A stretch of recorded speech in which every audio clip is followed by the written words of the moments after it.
मित्रों, वैसे तो आजकल के समय में भूत प्रेत पर बहुत ही कम लोग विश्वास करते हैं, लेकिन यदि यह किसी व्यक्ति पर आ जाते हैं तो उसकी मानसिक व शारीरिक स्थिति बहुत ज्यादा बिगड़ जाती है। तो क्या आपने सोचा कि जिन व्यक्तियों पर भूत या प्रेत का साया आ जाता है तब उन्हें कौन सी बीमारियों से गुजरना पड़ता है? नमस्कार दर्शकों, स्वागत है आपका। बता दें कि जब कोई व्यक्ति बिना किसी वजह से अचानक बीमार रहने लगे और चिकित्सा का सहारा लेने पर पता चले कि कोई परेशानी नहीं है, लेकिन फिर भी तबीयत सुधरने का नाम ही न ले, तो समझिए उस व्यक्ति पर काले जादू का असर हो सकता है या कोई आत्मा भूत प्रेत उस पर हावी हो गया है। लेकिन ऐसा कई बार होता है कि मानसिक उलझनों और बीमारियों को लोग ये समझ लेते हैं कि कोई आत्मा या भूत प्रेत ने वश में कर लिया है। कई बार लोग एक अलग मानसिक अवस्था में पहुंचकर बात करना शुरू कर सकते हैं जिसके बारे में वो नहीं जानते होते हैं। ऐसे बहुत से लोग जिन्हें मानसिक बीमारी होती है, वे कई बार ऐसे काम कर जाते हैं जो दिखने में काफी अजीब लगता है, क्योंकि वह अचानक से एक ऐसी मानसिक अवस्था में चले जाते हैं जहां अब तक उनकी कोई पहुंच नहीं थी। इसी के साथ ये भी कुछ बदलाव होते हैं उस भूत बाधित व्यक्ति में। स्वभाव में परिवर्तन। व्यक्ति के स्वभाव में अचानक ही बदलाव होने लगे और हर काम में वे स्वयं को सही बताने लगे तो समझ जाएं कि उस इंसान पर काला जादू करवाया गया है या उसके ऊपर किसी भूत प्रेत का साया आ गया है। सांसों की गति का तेज हो जाना। यदि किसी शिशु के ऊपर तंत्र का प्रयोग किया गया हो तो उसकी सांसों की गति तेज हो जाती है।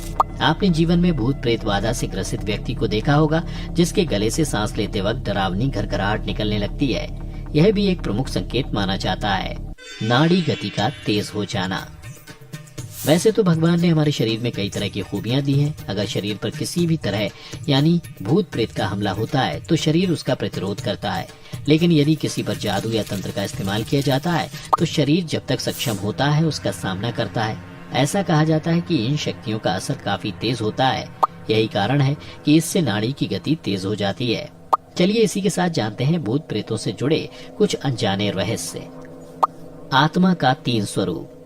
बता दें कि आत्मा के 3 स्वरूप माने गए हैं: जीवात्मा, प्रेतात्मा और सूक्ष्मात्मा। जो हमारे भौतिक शरीर में वास करती है उसे जीवात्मा कहते हैं। जब इस जीवात्मा को वासना और कामनाएं शरीर में जगह मिलती है तब उसे प्रेतात्मा कहते हैं। यह आत्मा जब सूक्ष्मतम शरीर में प्रवेश करती है तो उसे सूक्ष्मात्मा कहते हैं।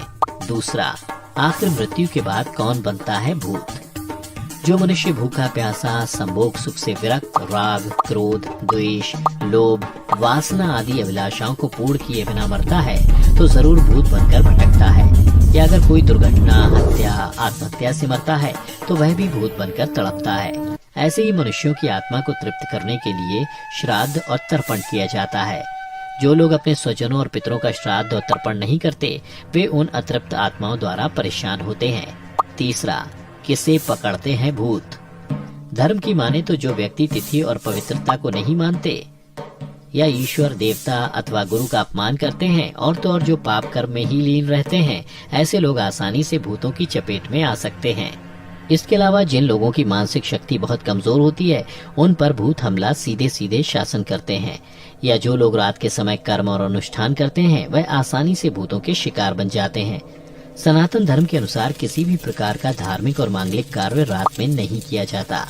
चौथा, कैसे जाने कि भूत ने पकड़ा है? प्रेत या भूत से पीड़ित इंसान की पहचान उसके स्वभाव में आए बदलाव से की जाती है। वह व्यक्ति अलग अलग स्वभाव के अनुसार हरकतें या कार्य करने लगता है।